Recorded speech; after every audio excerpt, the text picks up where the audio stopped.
Hello, Dan Alasso again with History for Today. And I'm coming to you today from the Beltrami County Historical Society, where I'm currently president of the board of directors. So there's nobody here this morning, so I thought I would use some of my office hours here to talk a little bit more about some things that I'm planning on doing in my class at Bemidji State University. As I had mentioned previously, I'm going to be using Obsidian again in my Modern World History survey this year, where it will really mostly serve as a place for students to read content that I load into it, and a little bit as we move through the semester to begin creating some of their own additions to that content, so they can see that they can be creators of knowledge as well as just consumers of it. And I think that this will be a valuable exercise for the students and a valuable experience for them, as well as also introducing them to what I hope they'll find a valuable note-taking system. But the project that I'm even more excited about and that I think will be even more of a major game changer for students is the one that I've decided to roll out for the people in my upper level electives. I'm teaching a 3,000 level course in Decolonization this fall, as well as a 4,000 level Introduction to Historiography. In each of these classes, we will be reading monograph chapters, not entire books, because this is an undergrad class and I want to dip into several sources rather than just rely on one or two, and I can't have them read dozens of books this semester. And they'll also be reading articles. They will also be doing a research paper.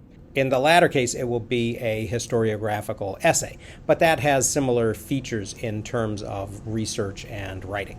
I have suggested before to students that they try to use Zotero to manage their citations, but I haven't spent a lot of time actually working with them on doing that. I think this semester I will take it a step further. One of the best ways to teach a skill, I think, is to model it. So rather than just put the PDFs into a folder in my learning management system, as I've been accustomed to doing, I've decided this semester that what I'll do with my documents is what I normally do with my own research documents, which is to attach them to references inside Zotero. I've created a group in Zotero for each of my classes, and I will be inviting the students to join it. Then they will be able to see the sources that I add and read the attached PDFs. They can download them and annotate them using the standard PDF highlighting tools or Hypothesis, which I think nearly all of them have used before in other classes that they've had with me. But I don't think that I will grade them on their Hypothesis annotations this semester. Rather, I'm going to ask them to actually write brief reaction essays to each of the readings and then to add them into the Obsidian vault. That way, each of the students will be able to see the other's work and to comment on it, which will lead hopefully to better class discussions. The third new app that I want to add and have them use together, if possible this semester, is ResearchRabbit. The collaboration tools in ResearchRabbit are still evolving, I think, but at the very least, I want them to be able to use ResearchRabbit in a way that will be visible to their classmates. And I'll demonstrate this throughout the early weeks of the semester with my own research, and that hopefully will encourage them and enable them to use it in their own research for their papers. So the way I imagine this working is that in the first week, I'll actually show the students how to install and begin working with these apps. I'll post the documents that I'm assigning in the shared Zotero folder, and I'll create a page for each reading in Obsidian that the students can link to when they post their reaction essays. That way all of their essays will cluster around that reading.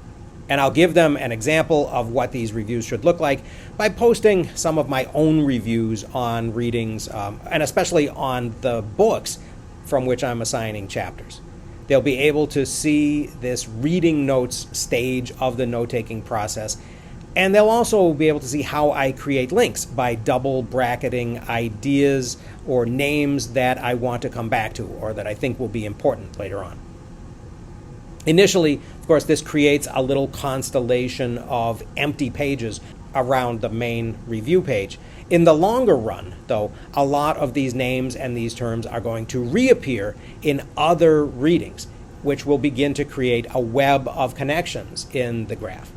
And I want to demonstrate to the students how this is a valuable way of seeing how these readings are related and how this train of thought develops, and is also a valuable way for them to discover the ideas that are attracting a lot of their own attention and interest as they write more notes about them, so that they can think about this as they consider their research topics this semester.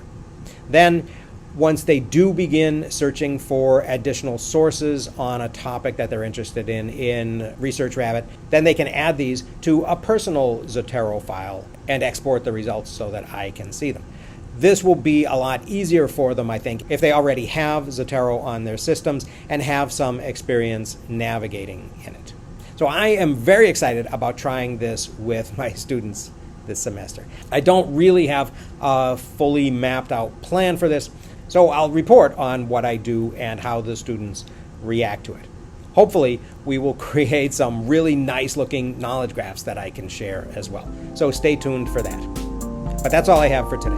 So I hope people found that a little bit interesting. Thanks very much for listening, and I will see you again next time.